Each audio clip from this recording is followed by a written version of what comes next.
Today I'm going to be picking my August TBR, and that is one of the craziest things to say. I cannot believe that it's literally already the 8th month of the year. Where is the time gone?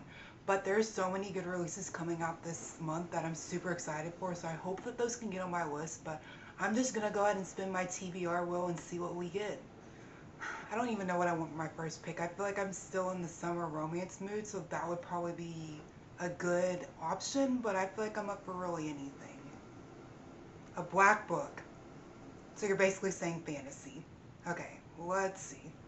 Okay, so I have three options. First is going to be Storm of Secrets and Stars, which is the second book in the Legacy series by Melissa K. Rourke. I read Rain of Shadows and Endings back in March, and I really loved it. I enjoyed it so much. I thought that it was such a good dark fantasy, and I really like the concept of it. I've started to see a lot of discourse around it now, which is very interesting because I feel like this series is extremely popular. But I know that me personally, I do want to continue on with this, and this is the next book in this series. I did actually start about a chapter of it probably a couple months ago, and I just feel like I'm kind of ready to get back to this universe, so that's one option. Then we have the infamous Daggermouth, which I feel like everybody and their mother has read at this point, and it is just one of the biggest dystopian books out there right now. I actually have also started this book. I got about 30% in and could tell that this was going to be my vibe and the type of book that I liked. I just was not feeling it at the moment, so I put it down and said, like, let me come back to it when I feel it. And I know that this is getting traditionally published or just recently did, so I feel like maybe now is the time to pick it up. But I do have one more option, which I feel like I have to go with, and that's going to be Stillborn, which comes out on August the 4th. I had seen this book probably a couple months ago on Instagram, and it just sounded so good. I feel like I have to pick this. If I'm remembering correctly, which I don't know if I'm remembering correctly, let me see what it says it's about. So it's with tyrants and thieves, which I love, and its magic is outlawed, revolution brews, desire is dangerous, and an impossible cure may provide deadlier than the curse. Oh, so yeah, then there's, I think, this girl that's an assassin and a guy that pair up to work together, and they both need something from each other. Literally, it's just a fantasy like Say Less, and it's a black cover. So that's what I'm going to go with. Stillborn is going to be the first book. Okay, and now our next option, I genuinely don't even know what I want now. It's just going to be whatever the TBR will decides. And let's see what she's going to end up picking. A dark romance. I literally just read a dark romance, like, the other day. Come on. I don't even feel dark romance right now. I have to see, I guess, just what's on my TBR. Let me see. Okay, I came up with three, which was way easier than I expected because I literally just last month read multiple dark romance books that have been on my TBR for a long time. But the first option is going to be My Dreadful Darling by H.D. Carlton. This is the first in a duet, and all I really know, which is how I want to keep it, is that this is set in a college and that multiple people were raving about it, and I chose to save it until the second book came out, which should be in August. So that's one option. Like I said, don't really know anything about it. I just saw it and was like, this sounds cool. Then we have Sinners Consumed, which is the second part of another duet in the Sinners Anonymous series.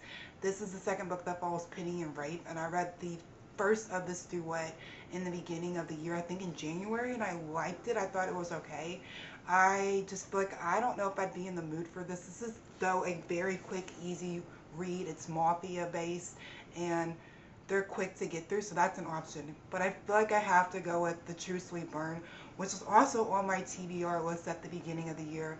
Again, I guess I just must not have felt it, so I didn't pick it up. But this is the second book in the Hollow Boys series, and this follows one of the boys that's in it. I don't want to spoil who the female main character is if you haven't read the first book, but the first one was a good enough book that laid the foundation that made me want to continue the series, and I've heard that this is actually the best book in the series, so I feel like it's kind of time to pick it up. I feel like August is a really good point to pick this up. So the second book on the TBR is going to be The True Sweet Burn.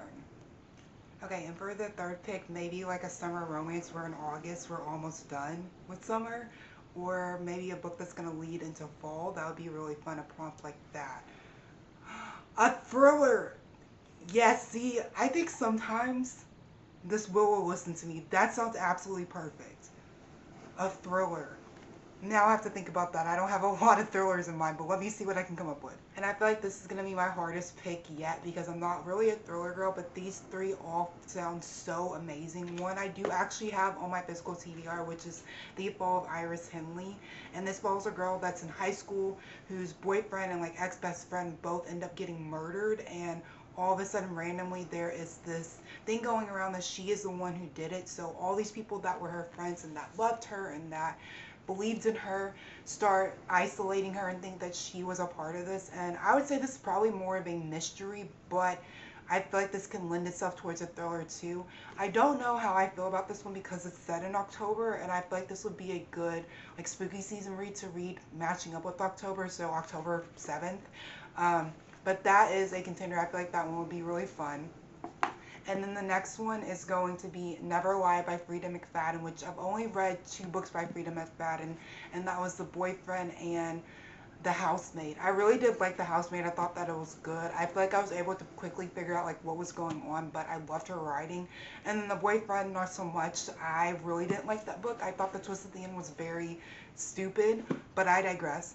Never Lie I've also heard really, really good things about, and this one is about newlyweds Tristan and Ethan who are searching the house for their dreams, and they find one, and when they get it, there is this like psychiatrist that used to live there 4 years ago that has tapes about things that happened there.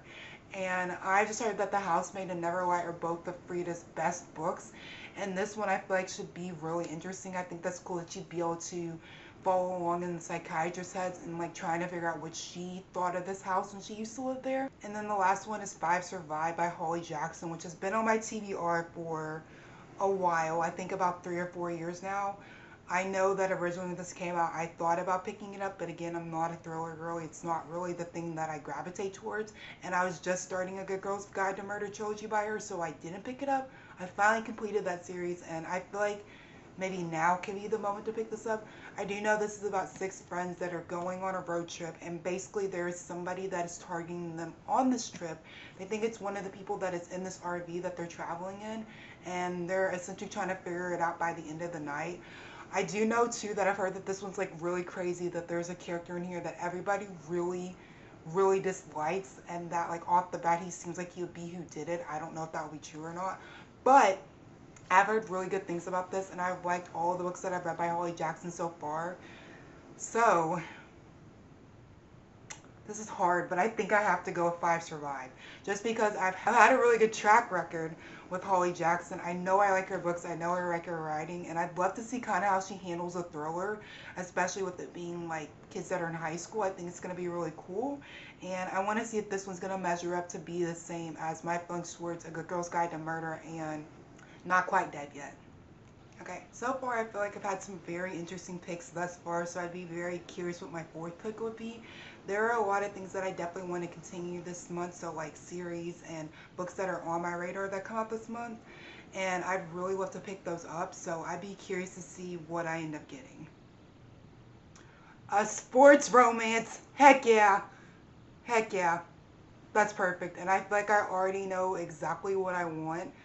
Just thank you. We're measuring up now. This is what I was looking for. So I'm going to pick Embrace by Balcabra. This is the 4th book in the...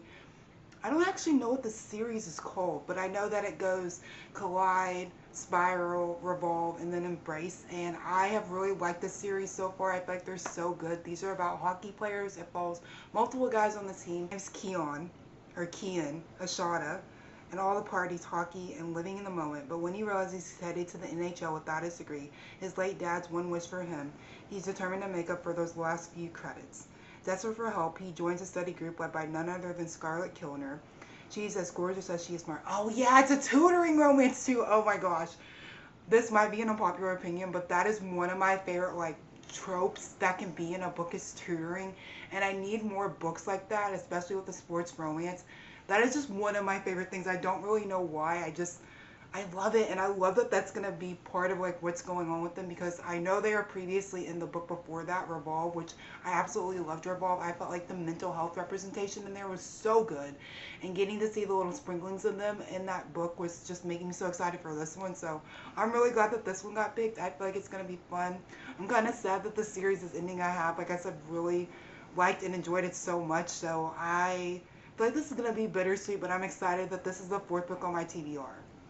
And now we're picking our fifth book, and I feel like I really want to continue a series. There is a book that I have in mind that is very chunky that is ending a series, and I'd be so excited if I could just get that on my TBR.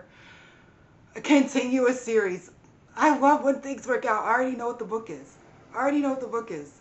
That just makes it so easy. Okay, let me grab her. So someone must be listening to me because I am so excited that I just got that as a TBR prompt because I knew what book I would pick, and that is the sixth book in the Mortal Instruments series, City of Heavenly Fire. This is a chunky boy, and I'm going to be honest, I've actually already started it. That's why I wanted it on my TBR. Let me just say, this has been such a good fantasy series that really brings me back to the times of when we were reading, you know, Divergent and Hunger Games as a kid, and it is just so reminiscent of the early 2010s, like fantasy dystopian era, and I have just been loving the series so much. Honestly, I've been reading them as I feel them, and I felt this one and knew it was time to finally close the chapter on the Mortal Instruments series, which is, again, just so bittersweet. I kind of don't want to do it, but I feel like it's time, and I'm just so excited that this could make it on the TBR because I knew I was going to read it, and I'm just ready. Now let's pick the sixth and final one.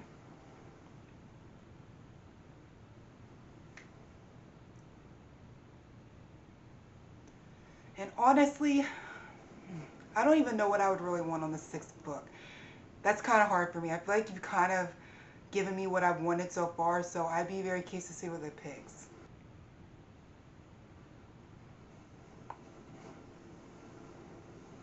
And the sixth pick is a free pick.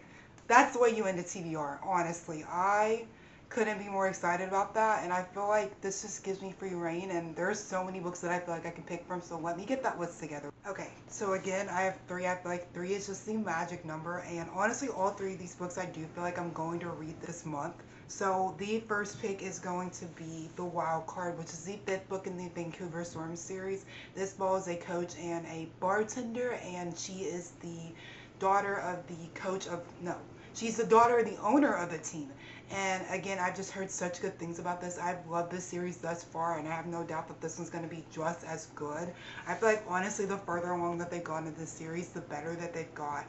Next is going to be Better Than Revenge, which, honestly, this is just another book that I saw on Instagram that I saw the author promoting. And I will tell you what really drew me in was the cover. The cover, first of all, screams summer. The cover also screams like college, maybe sports romance, and it's just so beautiful. Like, I love the cover art of this. And this one deals with Daniela, who goes through a nasty breakup after being cheated on. I don't love that that's how a lot of these stories start. I'm just going to be honest. I don't know why authors can't come up with something different about why the main character is in a rut, or like the reason that them and their partner are not together anymore, but I digress. What's worse, her ex and his new girlfriend are on Daniela's swim team, and she wasn't so against showing she cares about anything. She drowned him in the pool. Yeah. This is what she gets for dating teammates, but Daniela never admits defeat in anything, both in and out of the pool.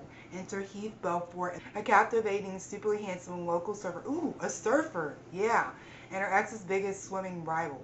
So we have that one. And then the last one is In Stormy Weather by Chelsea Corto. And if you know anything about me, I absolutely love her. And honestly, I feel like I just have to pick that book. First of all, the cover literally is just giving summer storm. And I know that these people are both meteorologists. I think that they're maybe rival meteorologists with a PhD in atmospheric sciences, the host of a successful online weather show, and has 1 million followers on her meteorology Instagram. Quincy has spent endless hours forging her path in this male-dominated field, becoming one of the best in the industry, and with a new job opportunity, nothing can derail her success, except for the ill-timed arrival of Sebastian Dunn. Sebastian is her best friend's brother. Oh, okay. Her long-suffering academic and professional rival, yes, and a flashy TV weatherman from New York City that everyone swoons over. Literally say less. You got rivals? Heck yes. You have brother's best friend, and then again we have another female in a male-dominated industry, which I feel like Chelsea Corto just handles so spectacularly. And I've honestly been putting off this book for August because I felt like it was perfect. So that is the sixth and final book on our TBR. Honestly, I feel like the last three picks really rounded out this so well because these were all books, well, and the first one, that I really wanted on my August TBR, and I'm excited that I could get them on there. If you stayed to the end, I am really happy that you did. I hope that you enjoyed it, and I would love to know what's on your August TBR.